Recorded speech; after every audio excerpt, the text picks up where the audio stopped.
Selain sedekah yang mengalir adalah ilmu yang bermanfaat. Ilmu yang bermanfaat. Makanya sering saya nasihatkan ibu-ibu ya, berulang-ulang lah ya. Minimalnya Bu, kalau ibu punya anak atau punya cucu atau punya saudara, anak paman tuh. Pokoknya anak-anak kecil lah. Coba ibu ajarkan tata cara sholat dan itu bersumber dari ibu. Umpamanya Fatihahnya ibu yang ajari. Kemudian surah-surah pendeknya ibu yang ajari. Jangan diserahkan ke guru PAUD atau guru TK. Karena surah Al-Fatihah itu kan akan dibaca terus itu. Dan sholat itu akan dilaksanakan terus. Minimalnya anak itu mendapatkan bacaan Al-Fatihah dari ibunya, dari orang tuanya. Dan bacaan itu akan terus dibaca seumur hidupnya sampai kematian dia. Karena namanya sholat kan pasti dilaksanakan setiap hari 5 kali. Belum sunnahnya. Ya. Maka selama anak itu membaca surah Al-Fatihah, dan surah Al-Fatihah itu ibu yang ajarkan, maka selama itu akan mengalir terus kepada ibu. Karena ibu sudah mengajarkan ilmu yang bermanfaat untuk orang banyak.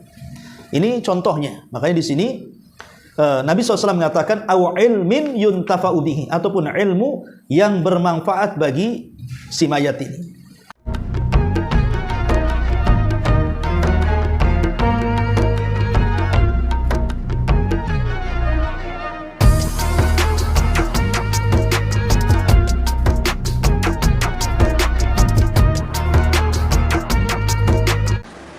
Baik, kita mulai. Bismillahirrahmanirrahim. Assalamualaikum warahmatullahi wabarakatuh. Alhamdulillah wassalatu wassalamu ala Rasulillah wa ala alihi wa sahbihi wa mawalah wa la hawla wa la quwata illa billahi wa ba'du.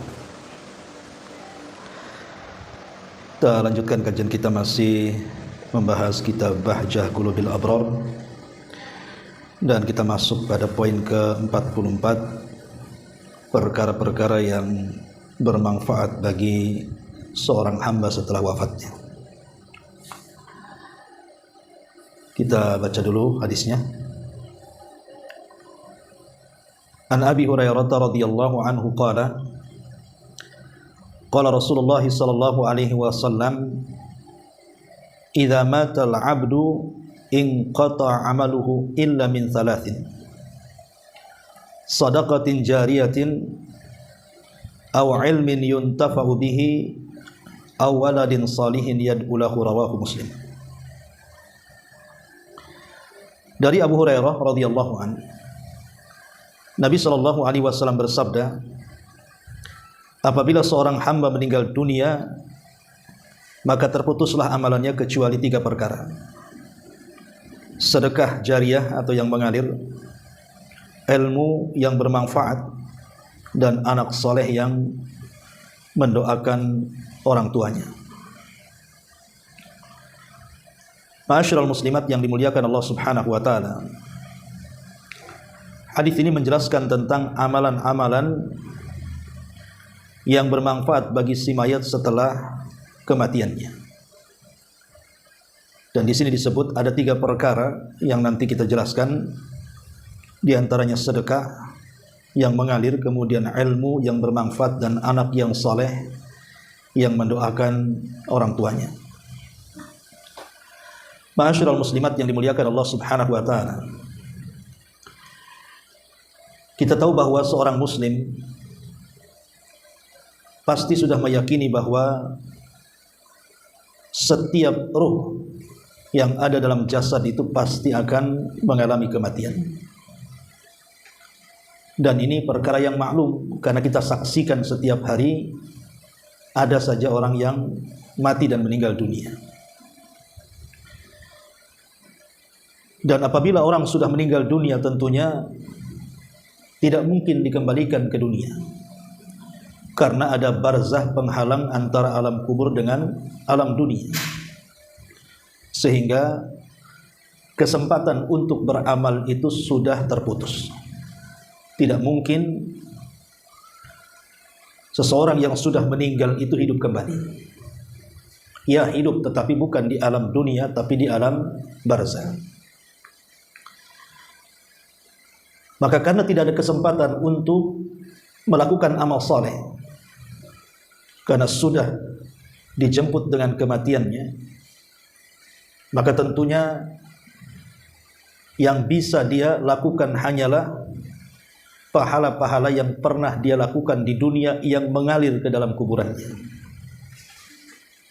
Dari sini maka penting kita ini mempersiapkan segala sesuatu sebelum kematian kita.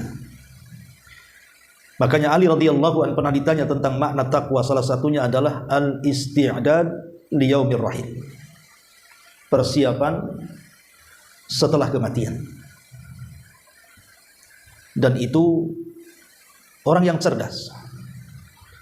Karena Nabi SAW mengatakan al-kaisu man dana nafsahu wa amila lima ba'dal maut. Jadi orang yang cerdas itu adalah orang yang senantiasa introspeksi. Di mana hari ini harus lebih baik dibandingkan kemarin dan besok harus lebih baik dibandingkan hari ini. Kemudian wa amila lima ba'dal maut, beramal untuk bekal setelah kematiannya. Lah hadis ini menjelaskan kepada kita apa saja yang bermanfaat untuk kita setelah kematian kita. Karena jangan sampai kematian kita ini menjadi penyesalan. Sebagaimana Allah Subhanahu wa taala menggambarkan bagaimana penyesalan penduduk kubur itu, mereka ingin dikembalikan ke dunia. Dan mereka mengatakan laula akhartani ila ajalin qarib fa asaddaqa wa akum minas salihin. Ya Rabb, kalau engkau kembalikan aku sesaat ke bumi, maka aku akan beramal saleh dengan cara bersedekah dan aku akan menjadi orang baik. Tetapi ucapan ini percuma saja, karena penyesalan seperti ini tidak ada gunanya. Orang yang sudah meninggal mustahil kembali ke dunia. Makanya yang bisa diandalkan orang yang sudah meninggal itu hanyalah amalan-amalan yang mengalir ke dalam kuburannya. Lalu apa saja amalan-amalan yang bisa bermanfaat bagi kita setelah kematian kita? Inilah yang kita akan bahas di siang hari ini. Yang pertama, qada'u daini. Yang pertama, lunasi hutangnya. Karena hutang itu bisa sampai ke dalam kuburan. Nabi SAW mengatakan nafsul mu'min mu'allaqatun bidaini hatta yuqda anhu.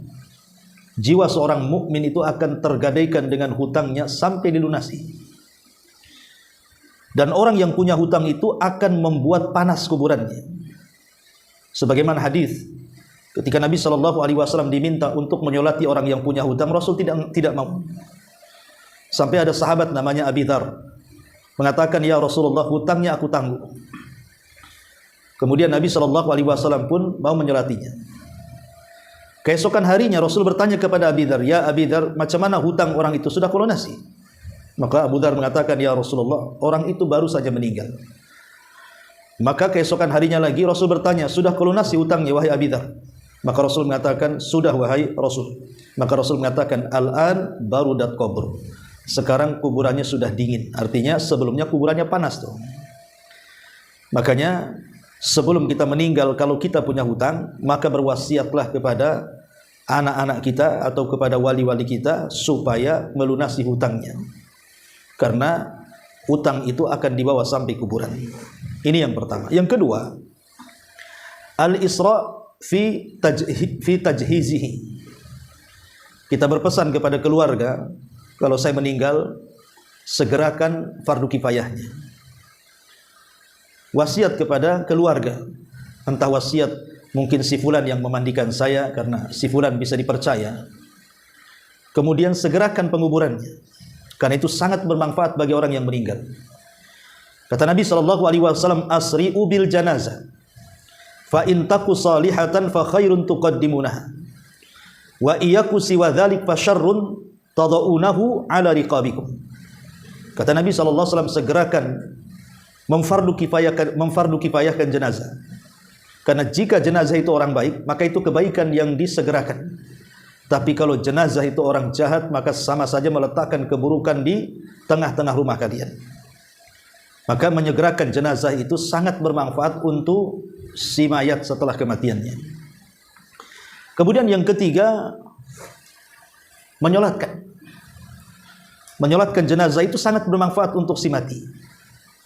Karena dalam salat ini dipenuhi dengan doa. Bahkan Nabi SAW sampai mengatakan, ma min rajulin muslim yamutu fayakumu ala janazatihi arba'una rajulan la yusyrikuna billahi syai'an illa syafa'ahumullahu fi. Tidaklah seseorang muslim meninggal kemudian ada 40 orang yang tidak menyekutukan Allah salat di belakangnya, maka Allah akan memberikan syafaat karena mereka kepada si mayat tersebut. Jadi pentingnya di dunia ini mencari teman-teman yang baik, supaya ketika menyolatkan itu adalah teman-teman yang baik, teman-teman yang seakidah. Kemudian yang keempat, mendoakan orang yang sudah meninggal itu sangat bermanfaat bagi si mayat. Makanya Nabi SAW ketika berada di kuburan, setelah menguburkan jenazah, Rasul mengatakan kepada sahabat-sahabatnya, doakanlah kepada Allah supaya si mayat ini mendapatkan ketetapan dalam jawaban, karena sekarang dia sedang ditanya. Jadi Nabi SAW meminta kepada sahabat, pertama, istaghfiru li akhikum, minta kepada Allah agar dosa-dosanya diampuni. Yang kedua, was'alu lahu tathbit, minta kepada Allah agar dia sanggup menjawab setiap pertanyaan mungkar dan nakir. Karena istighfar kita untuk yang sudah meninggal dan doa kita untuk kemantapan jawaban itu sangat dibutuhkan oleh orang yang sudah meninggal. Makanya kenapa Nabi SAW apabila masuk ke dalam kuburan, beliau senantiasa mengucapkan salam, dan itu bentuk doa. Assalamualaikum dara qaumin mu'minin wa atakum ma tu'adun wa inna insyaallah bikumul lahikun. Keselamatan bagi kalian wahai penghuni kuburan dari kalangan kaum mukminin, dan telah datang apa yang dijanjikan kepada kalian, dan kami pun akan menyusul kalian. Ya, Rasul mendoakan keselamatan karena memang doa itu sangat bermanfaat bagi orang yang meninggal. Ma'asyiral muslimat yang dimuliakan Allah Subhanahu wa taala. Kemudian juga yang nomor 5, al-wafa'u bin nadri, melaksanakan nazarnya. Jadi kalau seandainya si mayat ini sebelum meninggalnya dia pernah bernazar, tetapi maksud nazar di sini adalah nazar kebaikan. Umpamanya bernazar ingin melaksanakan haji dan umrah, atau bernazar ingin berpuasa, atau bernazar ingin memberi makan fuqara wal masakin. Maka nazar ini sangat bermanfaat bagi orang yang sudah meninggal. Di zaman Nabi SAW, dari Ibnu Abbas radhiyallahu anhu, ada seorang wanita datang kepada Rasulullah, kemudian mengatakan, ya Rasulullah, inna ummi nadarat an tahujja famatat qabla an tahujja afa ahujju anha. Rasul, ibuku sewaktu belum meninggal dia pernah bernazar ingin haji, tapi sebelum haji dia meninggal. Apakah kalau aku menghajikan ibuku, aku bisa mentransfer pahala kepada ibu karena nazarnya? Maka Rasul mengatakan, na'am uji anha. Kalau begitu hajilah untuk ibumu yang nazar itu. Ara'aiti law kana ala ummika dainun akunta qadiyatahu? Qalat na'am. Qala uqdullaha alladhi lahu fa innallaha ahaqqu bil wafa. Kemudian Rasul mengatakan, bagaimana pendapatmu kalau ibumu punya hutang kepada manusia, apakah harus dibayar? Maka orang ini mengatakan ya. Maka begitu juga hutang kepada Allah itu lebih berhak untuk dibayar. Ini yang nomor 5. Yang nomor 6, qadha'u siyami anhu, mengqadha puasa orang yang sudah meninggal. Boleh jadi mungkin orang tua kita ini punya hutang puasa. Karena ada hadis ketika seseorang datang menemui Nabi SAW dan mengatakan, inna ummi matat wa alaiha siyamu syahrin afa aqdihi anha. Rasul, ibuku meninggal dan dia punya hutang puasa 1 bulan, apakah harus mengqadhanya? Kata Rasul, na'am fadainullahi ahaqqu an yuqdha. Ya, karena hutang kepada Allah lebih berhak untuk dibalas, dibayar. Ini yang ke-6. Yang ke-7, as-sadaqatu anhu, bersedekah. Karena ada seorang laki-laki datang kepada Nabi SAW dan mengatakan, ya Rasulullah, inna ummu uftutilat nafsuha wa inni adhunnuha law takallamat tasaddaqat. Rasul, ibuku mati mendadak dan saya sangka kalau dia tidak mati mendadak tentu dia akan bicara dan akan menyuruhku bersedekah. Kemudian dia mengatakan, fali ajrun an atasaddaqu anha. Rasul, apakah ada dapat pahala? Adakah pahala di dalamnya kalau aku bersedekah untuknya? Maka Rasul mengatakan, na'am, ya. Maka Dari sini menunjukkan bahwa sedekah itu perkara yang paling bermanfaat bagi si mayat. Bahkan tidak ada khilaf ulama. Jadi ada dua perkara yang tidak dikhilafkan para ulama. Kalau kita ingin mengirim sesuatu kepada orang yang sudah meninggal dan pasti sampainya, pertama doa, yang kedua sedekah. Itu tidak ada khilaf ulama. Adapun yang lainnya diperselisihkan ulama. Seperti yang contohnya tadi haji, puasa dan yang lain itu diperselisihkan para ulama, termasuk bacaan Quran. Tapi kalau doa dan sedekah itu tidak ada khilaf ulama. Jadi kalau kita ingin mentransfer pahala kepada orang yang sudah meninggal, yang sudah jelas-jelas sampainya, pertama berdoa. Minta kepada Allah agar diampuni dosanya, ditetapkan jawabannya, dimudahkan hisabnya. Kemudian yang kedua bersedekah. Bersedekah atas nama orang yang sudah meninggal. Bersedekah ke masjid, bersedekah ke pesantren, bersedekah ke panti asuhan, bersedekah kepada fuqara wal masakin. Intinya bersedekah. Bersedekah dengan kebaikan. Seperti contohnya yang dilakukan oleh Rabi ibn Khaytham. Rabi ibn Khaytham ini, kita tahu bahwa jarak rumah dia dengan masjid itu cukup jauh. Jadi kalau berjalan dari rumahnya menuju masjid itu pandangannya selalu ke bawah. Kalau ada hal-hal yang bisa membahayakan kaum muslimin, entah beling, entah paku, entah batu, entah cadas, entah apalah pokoknya bisa membahayakan kaum muslimin, maka dia ambil benda-benda itu kemudian dibuang. Sebelum dibuang dia mengatakan, ya Allah, kalau saya memungut hal-hal yang membahayakan manusia di jalan ini, ada pahalanya, maka aku akan kirim pahala ini kepada kedua orang tuaku yang sudah meninggal. Jadi sedekah ini apapun kebaikannya, maka ini sangat bermanfaat untuk orang yang sudah meninggal. Kemudian yang nomor 8, al-hajj wal umrah. Melakukan haji dan melakukan umrah. Sebagaimana hadis Abdullah bin Abbas radhiyallahu anhuma. Jadi Fudail ini pernah dibonceng Nabi. Tiba-tiba datang seorang wanita dari Khutham.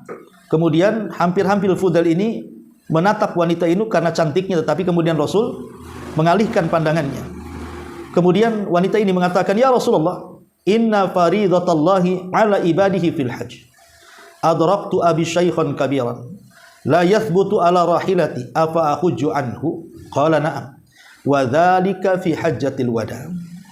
Rasul, sesungguhnya saya ini punya bapak sudah tua, tidak sanggup untuk berangkat haji. Kalau saya hajikan apakah sampai untuk orang tua pahalaku? Maka kata Rasul, ya.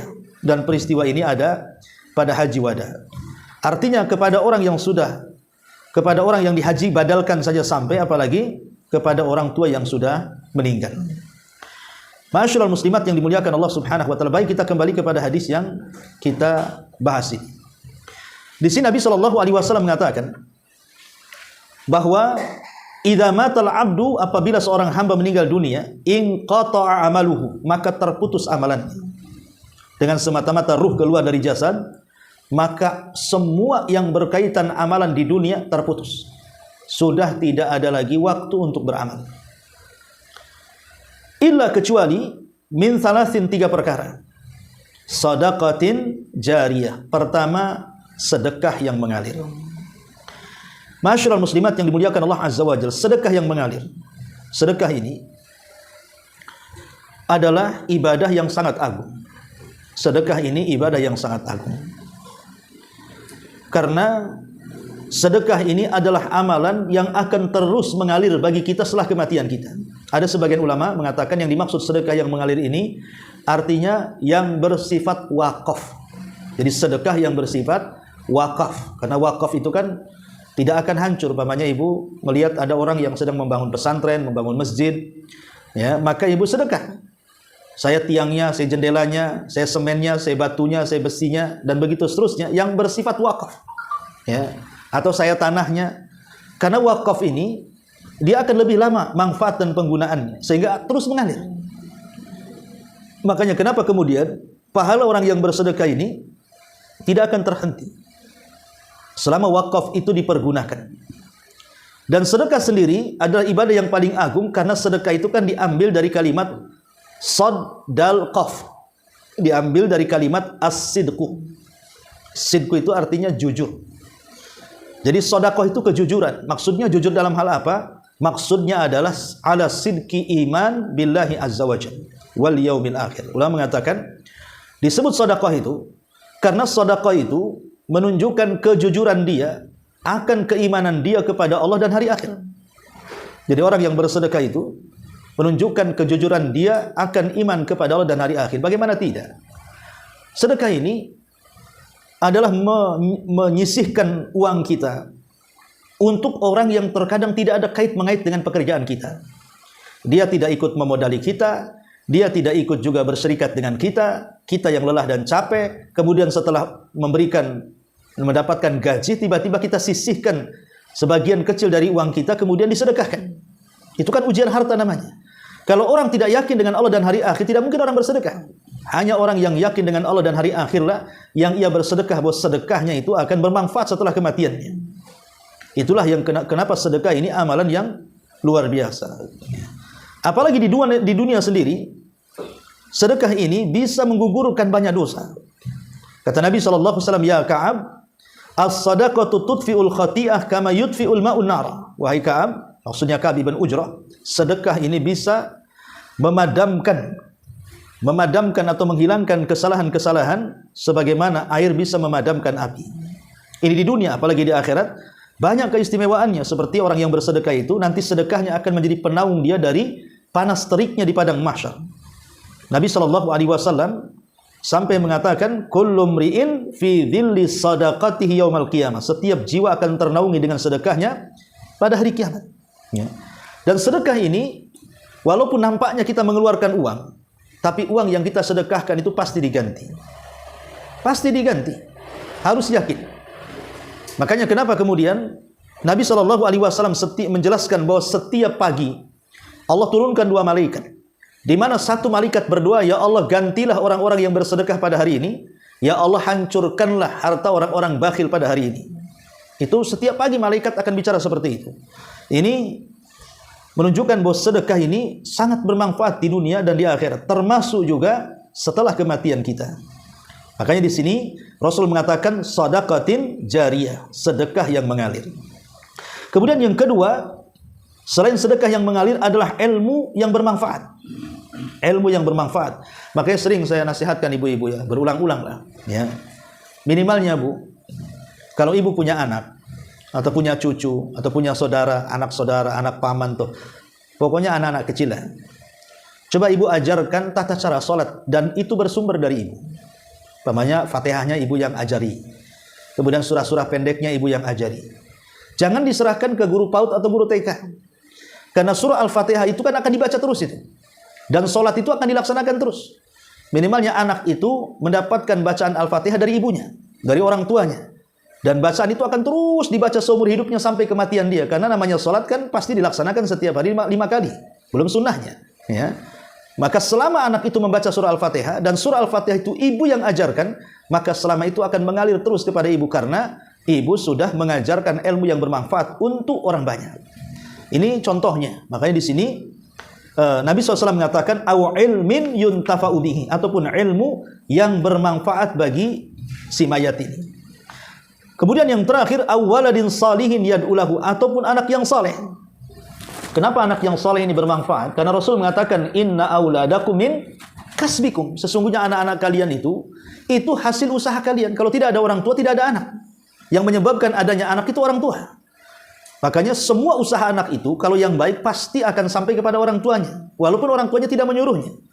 Umpamanya anak ini menjadi anak yang salehah, anak yang saleh, yang salehah, salatnya rajin, baca Qur'annya rajin, zikirnya rajin, maka secara otomatis ibadahnya itu akan diberikan kepada orang tuanya. Karena Rasul mengatakan inna auladakum min kasbikum. Anak-anak kalian itu bagian daripada usaha kalian. Makanya didik anak-anak itu dengan didikan yang baik supaya menjadi anak yang saleh. Karena Nabi Nuh alaihi salatu wassalam diuji oleh Allah Subhanahu wa taala, salah satu putranya itu tidak baik, namanya Kan'an. Jadi ketika Nuh alaihi salatu wassalam hendak mengajak anaknya naik ke perahu, dan dia mengatakan Rabbi inna bni min ahli, wahai Rabb, anakku itu termasuk keluargaku ya. Wa inna wa'dakal haq, dan janjimu benar. Wa anta ahkamul hakimin, dan engkau zat yang maha pemberi kasih sayang dari seluruh hamba-hamba Allah yang memiliki kasih sayang. Tapi Allah mengatakan ya Nuh innahu laisa min ahlik innahu amalun ghairu salih. Ya Nuh, yang satu ini bukan termasuk keluargamu, karena dia bukan anak soleh ya. Artinya bahwa jangan sampai kemudian kita diuji oleh Allah Subhanahu wa taala mendapatkan anak-anak seperti anaknya Nuh yang tidak saleh sehingga tidak diakui dalam keluarga. Tetapi kalau seandainya orang tua sudah mendidik anak itu dari kecil dengan didikan yang baik, dengan akidah yang baik, dengan ibadah yang benar, qadarullah, kemudian anak itu nakal, keluar dari batasan-batasan syariat, maka tidak ada pertanggungjawaban orang tua terhadap dosa yang dilakukan anaknya. Tapi kalau orang tua tidak mendidiknya, dari kecil memang dibiarkan seperti itu, akhirnya jadi sesat, maka orang tua akan kecipratan dosanya. Karena bagaimanapun anak itu titipan Allah. Kita harus pandai-pandai menjaganya. Kalau sudah kita pandai-pandai menjaganya, tapi anak itu pula menyimpang, itu sudah takdir Allah Subhanahu wa Ta'ala. Tapi minimalnya orang tua tidak menjadi beban dosa anak yang dilakukannya. Ini yang harus dipahami. Awaladin salihin yad'ulahu, dan anak yang soleh yang mendoakan. Ma'asyiral muslimat yang dimuliakan Allah Subhanahu wa Ta'ala, sebenarnya secara umum, ya, amal kebaikan apapun yang dilakukan tidak harus terbatas dengan 3 perkara ini, Bu ya. Tapi amal apapun yang bersifat kebaikan itu pasti akan bermanfaat bagi si mayat setelah kematian. Amal apapun, ya. Contohnya umpamanya ibu menghadiahkan atau mewakafkan mushaf. Jadi kalau seandainya ibu ditakdirkan umroh gitu kan, kemudian beli mushaf, kan biasanya di sekitar Mekah, Madinah, di toko-toko mushaf itu, kalau kita beli mushaf yang mushaf Mekah itu kalau tidak salah 35 real, kemudian mushaf Madinah itu sampai 50 real, kan itu dicap wakaf tuh. Nah, kita keluarkan uang 35 real, kita beli mushaf Mekah, kemudian kita masuk Masjidil Haram, taruh saja.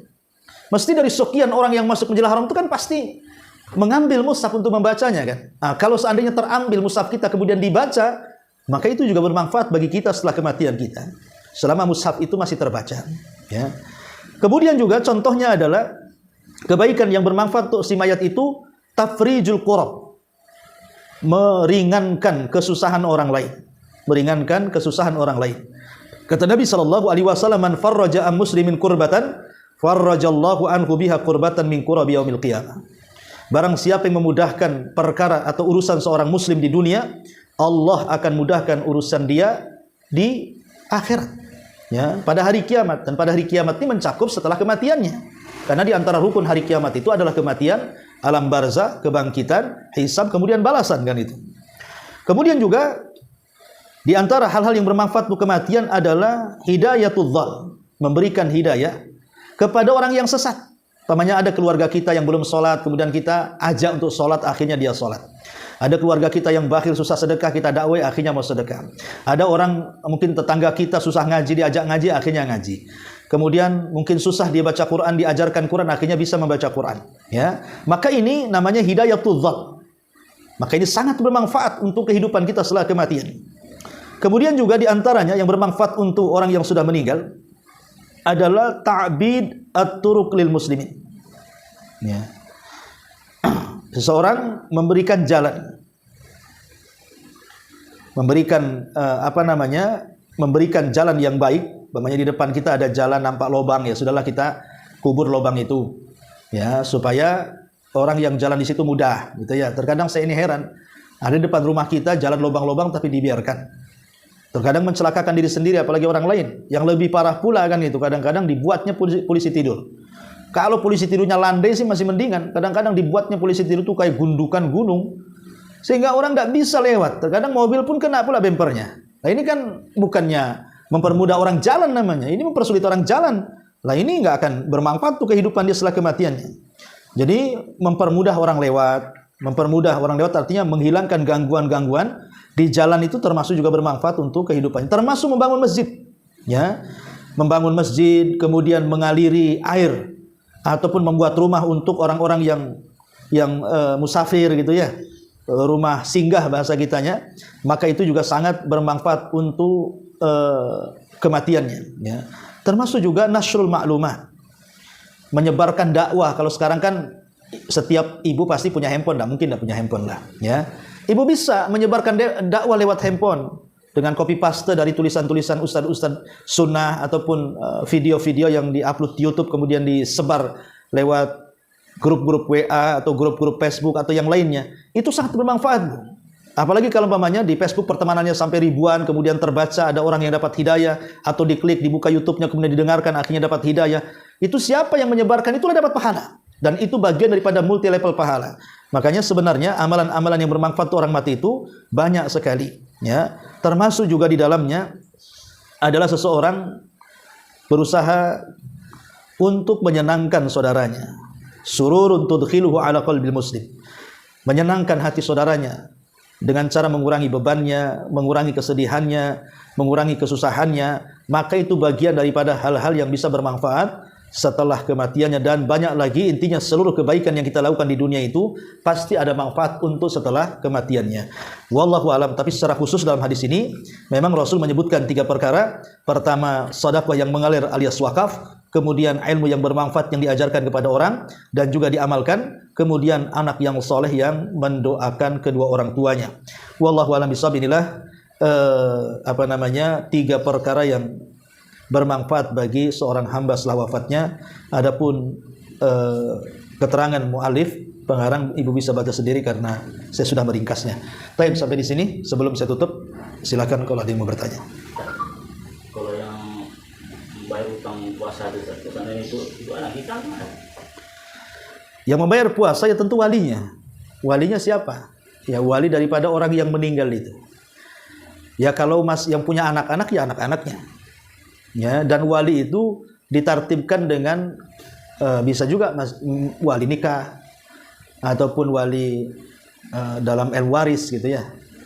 Kalau memang anaknya dia tidak punya anak ya saudaranya.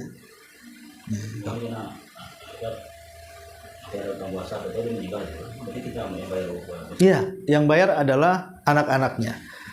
Nah, apakah kemudian cukup membayar fidyah kan? Lihat.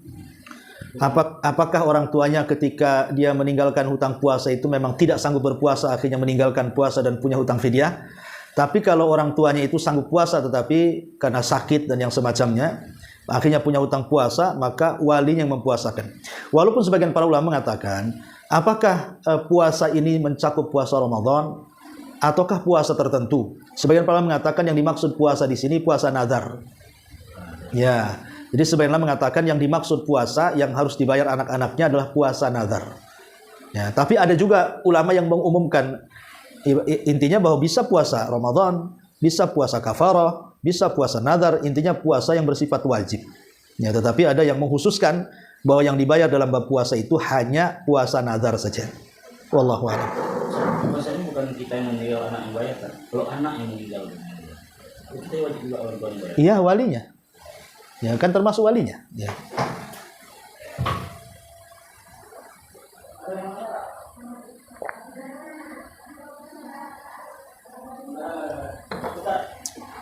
Alhamdulillah. Baik, sampai di sini. Subhanakallah bihamdika, asyhadu an la ilaha illa anta astaghfiruka wa atubu ilaik. Allahu taala alam. Assalamualaikum warahmatullahi wabarakatuh.